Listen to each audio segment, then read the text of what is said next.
Alright, good morning. This video is to show my fellow classic car enthusiasts if they want to upgrade their LED taillights. I'm basically, from my previous video of my taillights, I'm using trailer lights that I disassembled. And this is basically how the unit looks as a whole. So I'm using an upgraded electrical harness in my vehicle.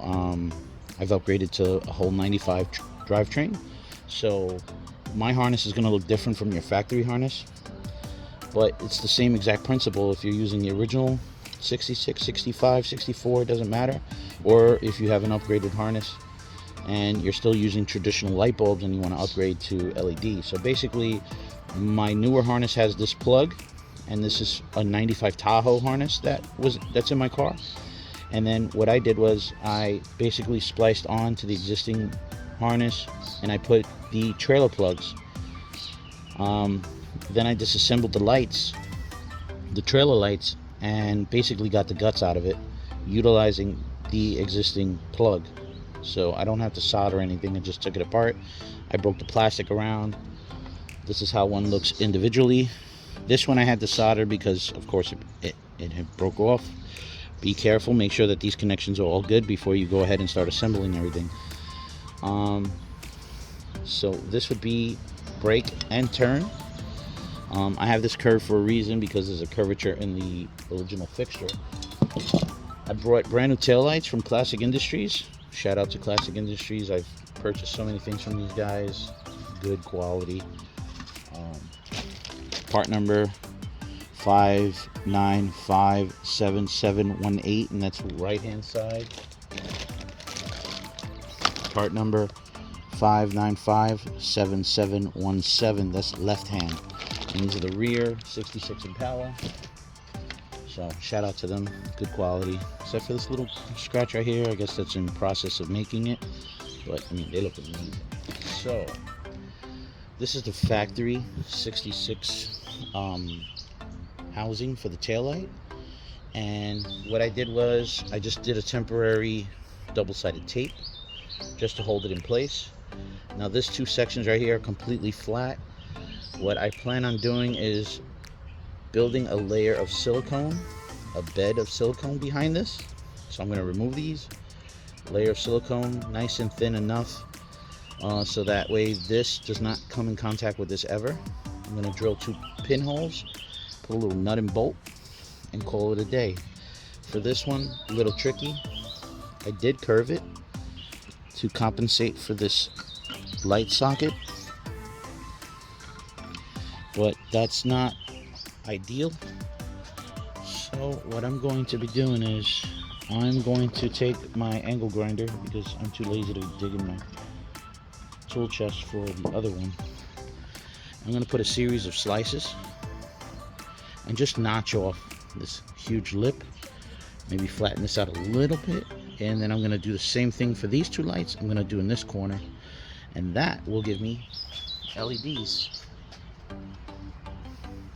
And as you can see, the lens is a perfect fit. So wish me luck. Alright, so I made a series of relief cuts. Now I can take a vice grip, log onto it, snap it off.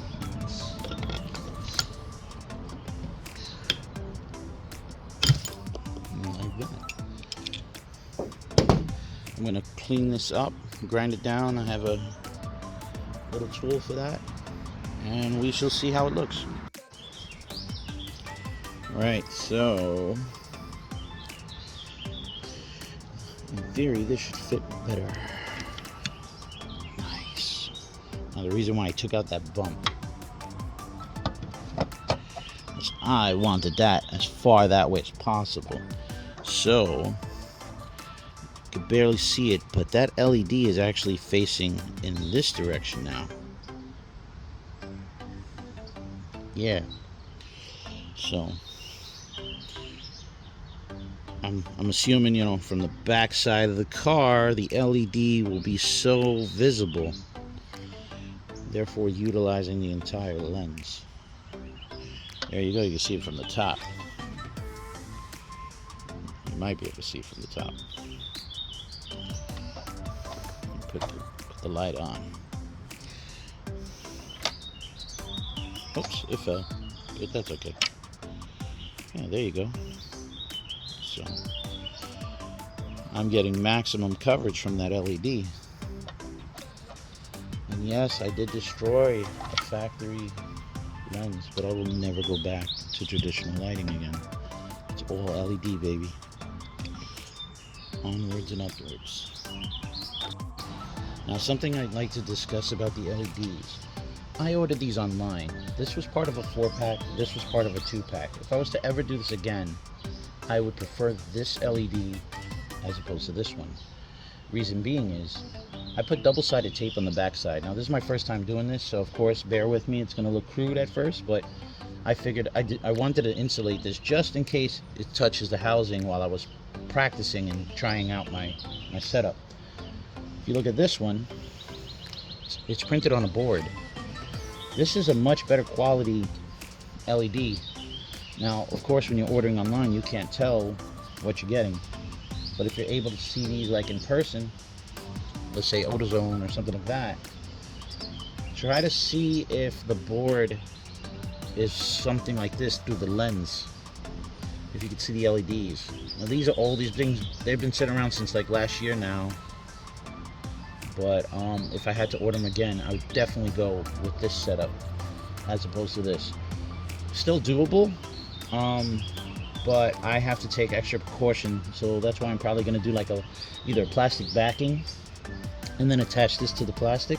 So I'm going to cut possibly a piece of plexi that's going to go lengthwise and then bolt that down, and then I'll screw these with small screws to the plastic, just so that I can prevent this from shorting out. Whereas with this, I could just glue these bad boys in and I wouldn't even have to worry about that situation. So it is what it is. Just food for thought.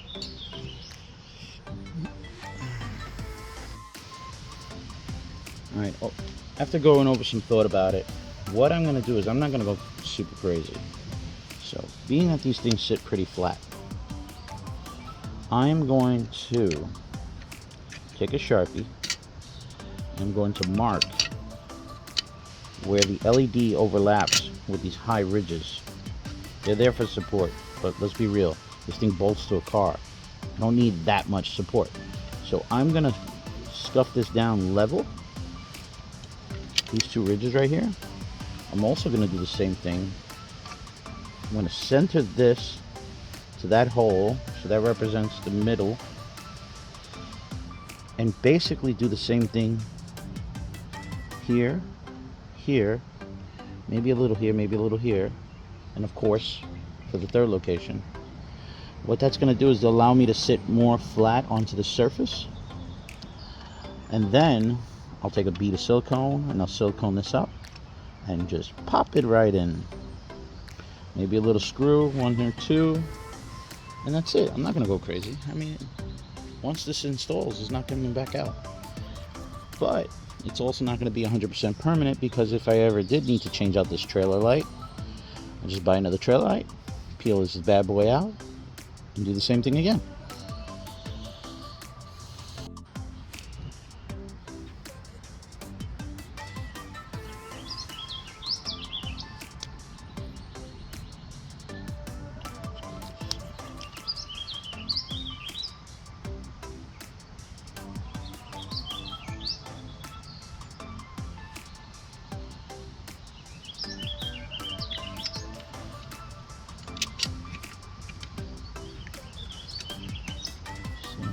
I want this LED to be in the corner.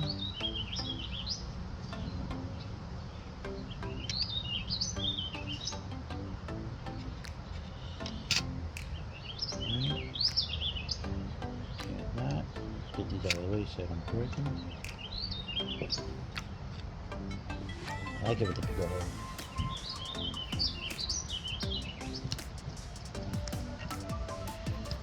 Of course, this was just temporary.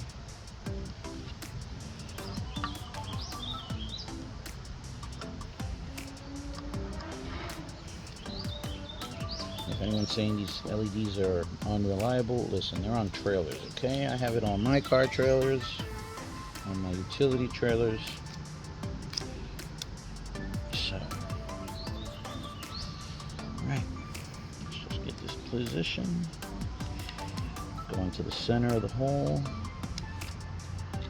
This one has a lot of crap here.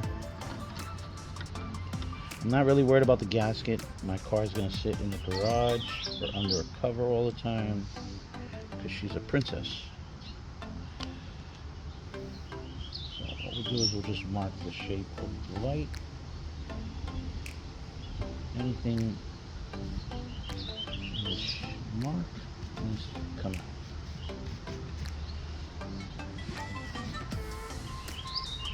Right. I'm not going to record me grinding because I know it's annoying. I have to do the time-lapse shit. So we'll be back. Just to point out, if you're going to be doing this for the first time as well, and you're going to be doing the same thing I'm doing, and I'm cleaning this up, taking off this ridge, how do you know you're going too far? Is when this line gets too wide. You just want to be able to go, so that way this is smooth. So you see, that's smooth. You don't have to dig in there and dig a hole. You just want to level this out. So as soon as you get that line a little wider, you're good to go. Alright, we got the first one cleaned up pretty much. Now be careful, don't go in too crazy where those circles are. Those are the mounts. I'm pretty confident I didn't destroy anything, so see how this would look. Now I would put a nice, maybe 1/4 inch thick layer of silicone. That's what I'm thinking. Take my light. There's no upside down, it's the same shit regardless. And there you go. I think that looks pretty good. Alright, so the end result before silicone. So this one, and then that one, and then that one. Well, this one, what I like about this one also is you can bend it. These you can't bend. So, oh my God, that fits like a glove. All right, now I gotta get some silicone, do a nice level, even bead, and then try it out. Alright, so I cleaned the surface, I put some silicone, I got adhesive caulk, and put a thick enough layer so that way the metal from behind the LED is not touching the metal of the housing. So don't have to worry about on that one, but on these I have. And that's it. And if I ever have an issue where I need to replace this, if one LED goes out, I'm not too worried. But if I ever do have to replace this, it's just a matter of peeling this and then replacing it. Nothing crazy. Now it's time to assemble it. Alright, so here's the final product. I cleaned up the bezel with a little super degreaser just to get the grime off of it. I retained the original housing. I retained the original gasket that's between the lens and the housing. I have the gaskets here so water won't go into the trunk because these are the factory gaskets. I might even order new ones, but she's gonna be sleeping in the garage, so. And the benefits far outweigh all the trouble it is to do this, because the original single bulb, dual filament, only projected light right here, and then reflected out, whereas opposed to my LED is this freaking huge. My LED is that big, so I am lighting up all of this. I'm gonna plug it in and give you guys a sample. Alright, here we go. You can see the LEDs are spread out. And that's because there's multiple LEDs on the board. See the LED that I curved She reaches all the way to the side. It is super bright at night. Way better than the original factory bulbs.